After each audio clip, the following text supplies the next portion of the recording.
want to take a special time to gather right now. This is a key reason why we meet is our Vision from the Mountaintop Awards, right? That's why you all came here today, to see someone be honored for doing the work that Reverend Efrem just talked about. So this year, something really special is a guest from our Seattle Seahawks, one of our legends, to welcome the Mountaintop Awardees. It is our special Seahawks sponsors presented by Seahawk legend Jordan Babineau. Good morning. Wow, Jackie, that's incredible, incredible. Still blown away from that performance, but thank you for allowing me to join you guys this morning as we celebrate Dr. Martin Luther King. But most importantly, while we honor our Seattle Seahawks and recognize why our community impact and work in the community is pivotal to partnering with organizations like you guys and recognizing why it's essential for our involvement in the Vision from the Mountaintop Award. So in celebrating some of our key leaders, we thought it was pivotal for us to honor those who have worked tirelessly for equity and justice and to help build relationships in our community while we experience this racial division in our community. That's why it's pivotal for us to honor these particular sectors: education, community, and lifetime of service. Yes, absolutely. Thank you, Jordan. So 2 of our last year, yes, please give us.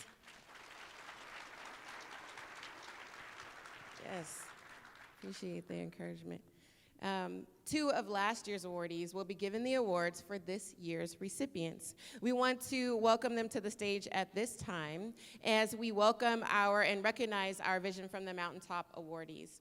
We have for community, Violet Lavatai. She will be presenting to Derrick Smith for education, Charlotte Shoecraft for presenting our award to Dwane Chappelle, and for business, Molly Munitso, who was not able to be here today because we're not doing business this year, but we want to welcome them to the stage at this time. Also for our Lifetime of Service Award, it will be presented by Angela Rye to her father, Eddie Rye Jr.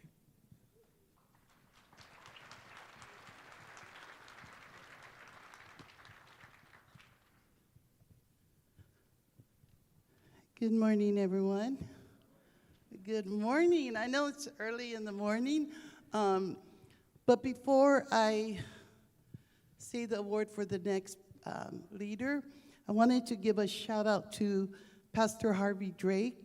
If you're watching, I served under his leadership for 15 years, and I wanted to honor him this morning. But yeah, I am excited to be here,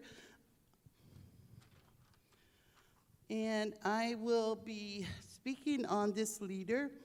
The Mountaintop Community Awardee is known as coach, advocate, and collaborator. His influence in the community can be seen through relationships with families and young people, inspiration in the school halls or on the basketball court, and organizing for justice, equity, and for marginalized communities.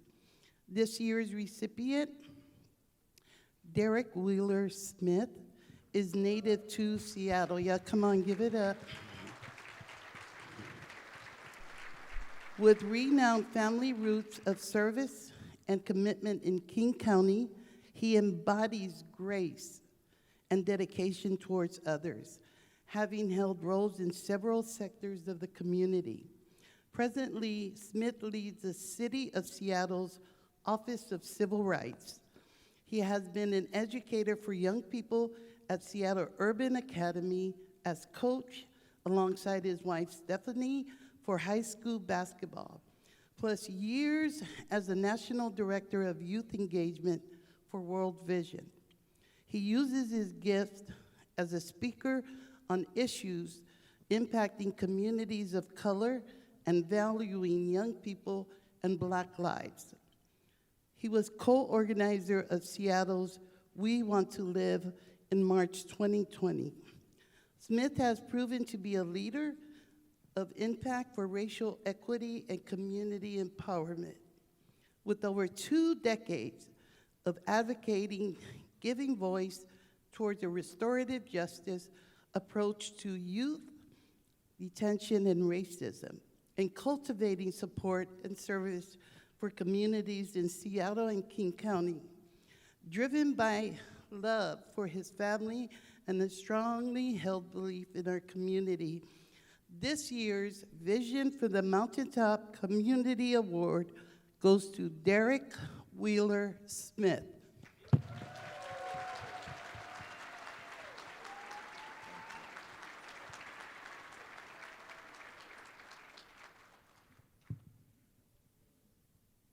I'm truly humbled and honored to receive this award, but I certainly do not stand here alone. For I am not self-made, but land-made, community-made, family-made, Yahweh-made. There's a Zulu word that's really powerful. It's sawubona. Can everybody say that? Sawubona? Sawubona means I see you. It's a Zulu word that means I see you. I see your gifts, your strengths, your abilities, your hopes, your dreams, your aspirations. And when someone offers you a sawubona, you respond with a sikona. Sikona actually means, because you see me, I am now here. Thank you, beloved community, for seeing me. Because you see me, I am certainly now here. I'm grateful for my family. We actually had 4 canceled flights, got in this morning at 4:30. And my kids are asleep upstairs, because if I woke my 5-year-old up, it would have been a problem. But raising my 3 children is certainly the most important work that I'll ever do. And oftentimes we talk about what it means to change the world, but I think the most effective way to change the world is by loving my wife, who I've been married to for 20 years.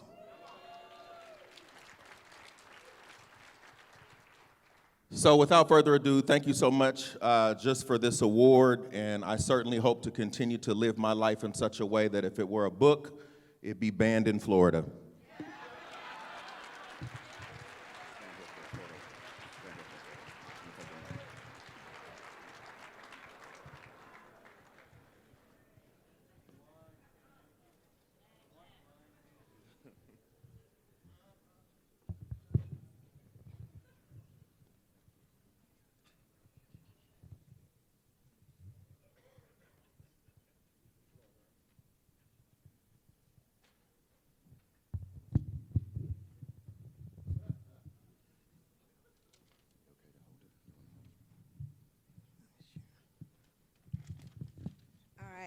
Good morning, everyone. I'm excited to be able to present this award today to Dr. Dwane Chappelle Education Award. This year's Mountaintop Education Award has given long-term investment and work towards closing the opportunity gap and achieving educational justice for all students. Dwane Chappelle is a lifelong educator with values of family, integrity, hard work, and community. Serving as the first director for the City of Seattle's Department of Education and Early Learning, DEEL, since 2016. Chappelle's story holds over 15 years' experience. He was the assistant principal at both schools in Arlington and Plano, Texas. He led as the principal at Rainier Beach High School from 2011 to 2015, where he was able to see graduation rates increase along with the renewed community engagement and partnerships providing support. Of course, his value for education incorporates his own journey, which includes his mother, who was a teacher. He says, "This work is not something that I learned about in a book, but it is something that has always been embedded in how I grew up." He learned by love, and thus he leads by love himself. Dwane lives into a truth of beloved community, believing his words that, as a community, we must always send the message that every student can achieve. Many in the community see his authenticity, or a Black man doing something great for students with a passion that really shines through. So this year's Vision from the Mountaintop Education Award goes to Mr. Dwane Chappelle. Excuse me, Dr. Dwane Chappelle.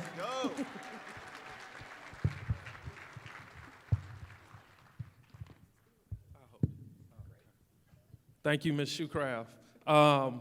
First, I just like to thank God just for this opportunity that I have to be standing here today. I'd also like to thank my beautiful and amazing wife that's sitting right here. She's the mother of my 4 kids, my parents for instilling the values of who I am today, and as well as the community, as Ms. Shoecraft mentioned, that nominated me for this award. I also want to thank, and so as she mentioned, I used to be a high school principal, so I had to put my thoughts down on here because I can get up here and go on and on, but I want to make sure I'm focused. So I also want to thank my phenomenal boss, Mayor Bruce Harrell, for his leadership and high expectations for educational excellence. And I'm just deeply honored and humbled to actually stand before you all today to accept this prestigious award. This recognition is not just a personal achievement, but it's really a testament to the collective dedication that we all share towards a vision of education that transcends boundaries and promotes equity for everyone. In a world, as we heard earlier, in a world where access to quality education remains uneven, my vision has always been rooted in the belief that education is the key to unlocking human potential. We used to say education is the equity, or we used education as the equity driver, and we're still continuing to do that. It is not merely a means to acquire knowledge, but a power tool that has the transformative ability to break down barriers and build bridges across diverse communities. Equity in education is the cornerstone of my vision, and every individual, regardless of their background, deserves an equal opportunity to learn, grow, and thrive. And it is through education that we empower individuals to rise above the socioeconomical challenges, challenge stereotypes, and contribute meaningful to society. So, as we celebrate this moment, let's just not forget the countless educators and advocates and change makers who are working tirelessly to make this vision a reality. Their commitment inspires me every day. And I'm gonna continue this journey to make education a better place because I know it's not a privilege, it is a fundamental right. So I accept this award on behalf of the entire community that shares this vision. And it's funny because I saw Paul earlier, didn't even know he was gonna be here, but Betty Patu told me, Dwane, you work for the community, and she was right. So together, let's continue to champion education as a force for positive change, fostering a future where equity is not just aspiration, but a lived reality for everyone. So thank you for this honor, and let us renew our commitment to building a world where education knows no boundary and equality is the guiding principle bringing us together. Thank you.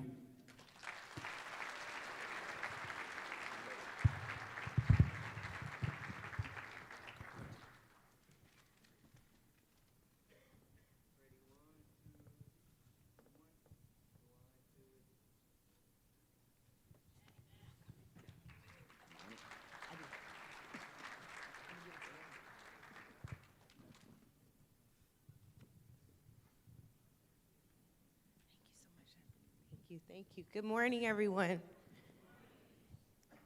Okay, well, I'm going to take executive privilege really quick because I'm up here and I have the mic. I want to acknowledge first my mother, because my dad is often recognized, he's the loudest with the bullhorn, but my mom has been a quiet and strong and mighty partner of his for 50 years. I ain't gonna tell all y'all's business because my dad likes to say he's 45, which is not the truth. But Mommy, would you stand? My mom is a recent breast cancer survivor. She just had surgery right after Christmas. Thank you, Dr. Andrea Rye, for also holding your husband down for all these years. Okay, Daddy, back to you. If you've ever talked to my father, when you ask him how he's doing, his response is often, I'm just out here fighting this racism, man. And that is his truth. He was born in Shreveport, Louisiana, to Eddie Rye Sr. and Myrtle Rye, my grandparents. He moved to Seattle at the age of 10. He got early experience in being a drum major for justice and a coalition builder, being the oldest of 6 siblings. I believe my father saw the promised land from the mountaintop at a very early age. While he was born into a family that spoke up against injustice with a father who also served as the Northwest Regional Organizer for the Brotherhood of Sleeping Car Porters. In junior high, my dad watched the Montgomery bus boycotts and knew firsthand what it was like to pay in the front, get off, and get back on to the bus in the back. In 1961, Dr. King spoke at 2 assemblies at Garfield High School during his Seattle visit. Reverend Samuel McKinney facilitated an introduction to Dr. King and my dad. While brief, it was life-changing. He was well on his way to social justice advocate, activist, and self-proclaimed agitator, so much so that a friend of his, Brian Johnson from Como TV, once proclaimed on a downtown elevator that I happened to be on, "Eddie Rye, if it isn't the perpetual troublemaker." While I was upset, my dad grabbed me and let me know that that was his friend. But from integration to anti-apartheid, from redlining to reparations, and minority business equity to voting rights, there's not a cause where Eddie Rye Jr. does not bring a banner and a bullhorn. There's not an MLK-related cause in this state that my father has not been a part of. From renaming Empire Way to Martin Luther King Jr. Way, from the park, you absolutely clap. From the park, also on Martin Luther King Jr. Way, to King County becoming Martin Luther King County. And if you've ever had a conversation with him, he's offered you this lapel pin. You guys know what I'm talking about. It bears Dr. King's face. Daddy, I'm gonna give you your pin back in 1 second, but I need it for a visual aid. He said, "I'm not a violent person, I'm a peace-loving person, but I'm also a justice-loving person, and sometimes to get justice, you have to do extraordinary things." Daddy, indeed, you have done extraordinary things, and you too are extraordinary. Every phone call we end, he says, "I love you and I'm proud of you." Daddy, I love you very much, and I'm very, very proud of you. It is my honor today to present to you, I need it, the Vision from the Mountaintop Lifetime Service Award. I don't have the award. I would like to hold it and present it to my father. Thank you very much. It is my honor, now that I have it, to present you with this award. I love you, Dad. You want to hold it? For a moment? There's a camera. You want to look at the camera really quick? Right there. Okay, I'll hold it. There's your mic, not your bullhorn. I'm moving. Thank you very much. Listen to the keynote speaker. I have a choir here. You introduced my wife already. She has a doctorate in education, and I tell people I have a doctorate in agitation, and I think this is why we got her. But anyway, I'd like to introduce her godparents, Bob and Mickey Flowers, the other choir members, Sharon Maeda, Maury Sugiyama, my sister-in-law, Loretta McIver, and I really appreciate Mr. Donnie Griffin nominating me for this award. I do want to say just real quickly that in 1983, I helped organize the first Martin Luther King Jr. March. Today is the 41st anniversary of that march. And it was organized because we had gotten the name of the street changed, and a couple of people filed a lawsuit, and they didn't put the signs up right away, so we were a little bit upset with Mayor Royer and everybody else. But what happened is that that was signed in '82, and in November 30th, 1983, 4 weeks after Ronald Reagan had signed the Martin Luther King holiday bill, the Washington State Supreme Court ruled the city of Seattle had the authority to change the name of the street. So we won that victory. And then in 1986, after the first holiday, Bruce Lang and County Councilmember Bruce Lang and Ron Sims got a proclamation passed that passed 5-4, changing the name of the county from William Rufus B. Dwane King to Martin Luther King Jr. However, 13 years later at the Martin Luther King event, 1999, I indicated to Larry Gossett, it's been 13 years, there's no indication that this is Martin Luther King Jr. County. So then State Senator Adam Klein introduced legislation 8 times between 99 and 2005. Finally, it passed in 2005, and Governor Christine Gregoire came to the courthouse and signed the legislation. Then it took us 13 months to get the logo. We had a right-wing council member and her colleagues were saying we should have the county courthouse's official logo. And I said, the county courthouse don't look like Martin Luther King Jr. So it did pay off. The image of Dr. King now is the official logo of Martin Luther King Jr. County.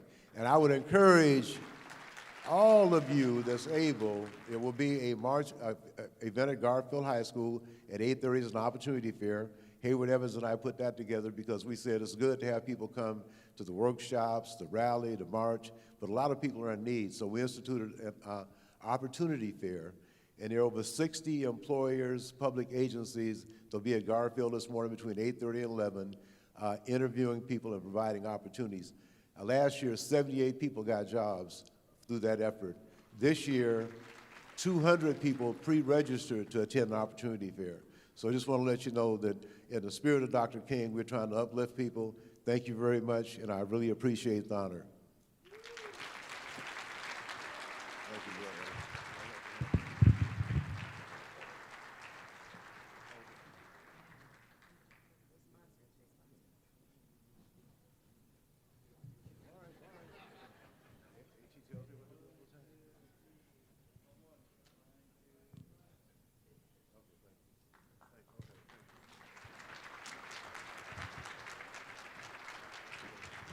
Thank you very much. That concludes our vision from the Mountaintop Awards for 2020 or 2024.